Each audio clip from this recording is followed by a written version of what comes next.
The TMJ TMD conundrum is real and has been puzzling the dental and medical professions for decades. This is the TMJ TMD Demystified Podcast with Dr. Tony Urbanek, where we'll connect the dots between TMD symptoms and the actual cause. We'll tackle common TMD misconceptions and educate you, the practitioner, about a simple, tested, and proven TMD solution that has already provided relief to thousands of patients, while helping practitioners build an additional source of income free from insurance control. Welcome to this episode of the TMJ TMD Demystified Podcast.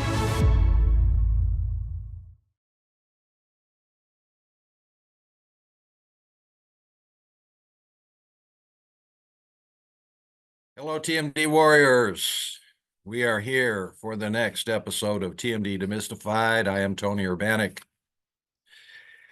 Today, the topic is fact-checking TMD TMJ. This is the next in a series of fact-checking articles, videos that I'm producing regarding TMD TMJ. The reason because there is so much unfactual material floating around about this disease and has been for 60 to 80 years or longer. And if you want to know the history, if you want to know all the details of the disease, please refer to earlier podcast episodes. Today is the third in a series of fact-checking about TMD entitled Talk Therapy. In other words, talk therapy has been used by others for some time as an important treatment for this problem we call TMD. So a quick review, because I am becoming well aware that viewers on this podcast include public, not just doctors, which is okay with me, except I really hate to use language or technology or words that are not easily understandable by the public that should be understandable by doctors. But let's define a few things first of all. Let's define the term. TMJ itself is, TMD TMJ is a series of symptoms,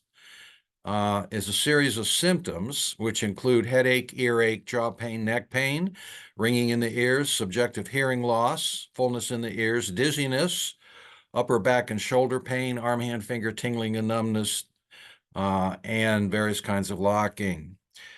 That is what TMD is. It's a series of symptoms. There are other people who put definitions to it, but that really is the correct definition. And one of the confusing parts is that those symptoms are so confusing. They don't seem to hold together, which was the whole point that was discovered. The common denominator of TMD is chronic inflammation in the joint. And if you can decrease the chronic inflammation in the joint, then the symptoms take care of themselves. They go away. That is what has not been understood until recently discovered by me and disseminated and talked about.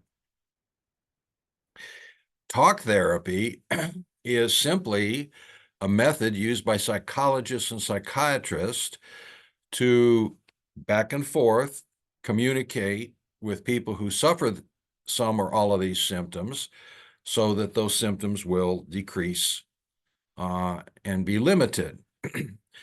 The question is, how does talk therapy decrease chronic inflammation within the temporomandibular joint? Or what is the theory that might happen? So, as I've talked to also discussed before, every week I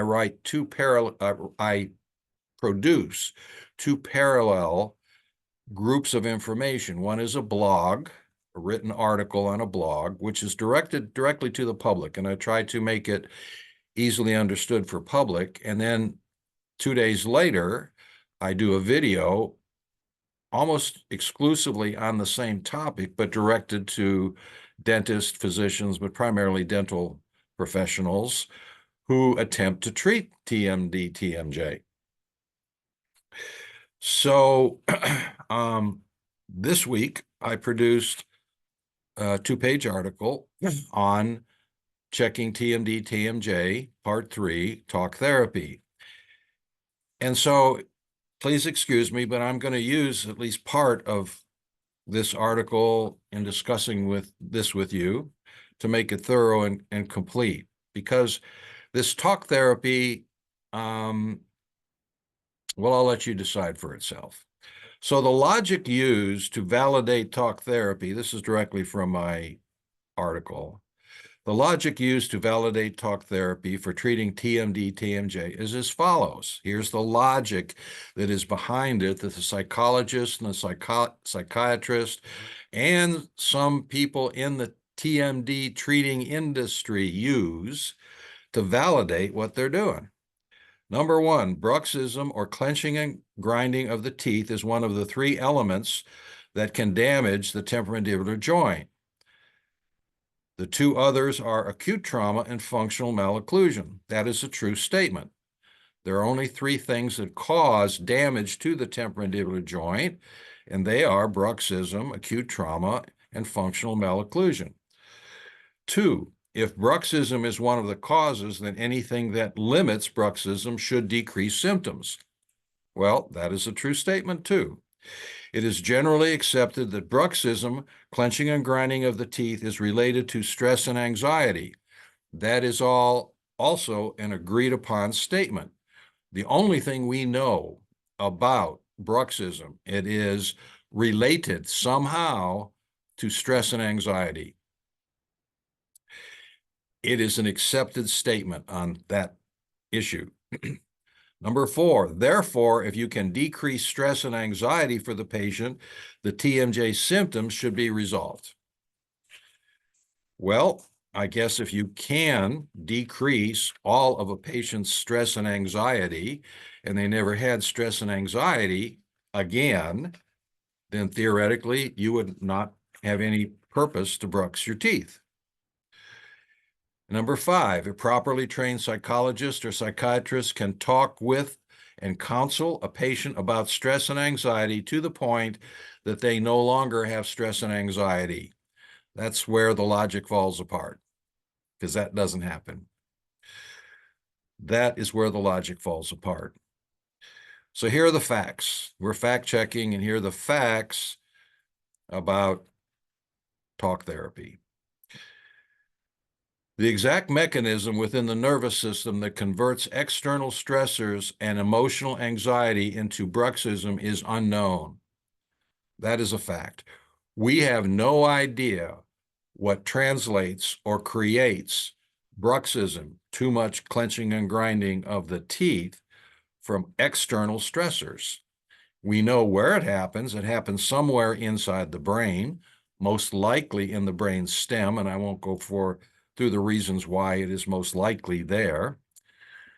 But we have no idea how stress and anxiety creates bruxism technically. We know there's a relationship. So that's a fact. There is a relationship. How it operates in the brain stem, how it operates within the brain, we're only guessing. Only guessing. Number 2, everyone on the planet experiences external stressors on a daily basis. Some people deal with stress and anxiety better than others. Well, that's a true statement. I think everyone would agree with that. Number 3, one's ability to deal with stressors varies on a day-to-day basis depending on hundreds of factors. Well, if you have stress and you live on planet Earth, or let's just say if you live on planet Earth, you have stress, and it should be real to you. Some days you deal with your stress better than others. I think that can be an agreed upon point, depending on your level of sleep, your level of use of substances of various kinds, including alcohol, drugs, even sugar. I mean, look at what happens when you sugar up your grandchildren. Do they act different? Yeah, I can attest to that. One's ability to deal with stressors on on a daily basis depends on hundreds of factors. Talking about one's stressors and emotional anxiety sometimes makes things better and sometimes makes things worse. Think about that statement. I think that everyone would understand that talking to your spouse about your conflicts or your children or your friends sometimes makes it better, but sometimes does not resolve the problem, and at times can actually ignite further stress and anxiety. So talking always doesn't do the job. Talk therapy has no effect on the other two elements that cause TMJ, TMD. So talk therapy, talking out your anxiety and stress to delimit or limit your stress and anxiety, has no effect on the other two causes, which are acute trauma, auto accidents, kicked by horses here in Tennessee, fall off a ladder, and then, of course, functional malocclusion, the patient has no control over. That has a lot to do with facial growth and development, of which I feel I have a lot of experience in studying and treating. Talk therapy is a continuous, never-ending cycle of support that must be followed consistently to have any effect at all. Consider the use of the 12-step method for alcoholism, which must be applied indefinitely.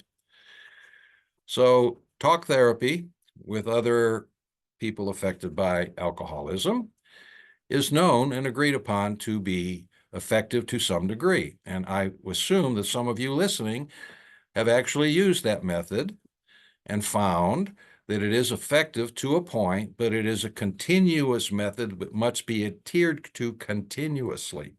It is not a one-all, fix-all thing that you do a few times or even multiple times. It has to be administered continuously if it is going to be effective at all. And we also know that, unfortunately, the 12-step method is not effective for everyone, although it is highly recommended, as I would recommend it.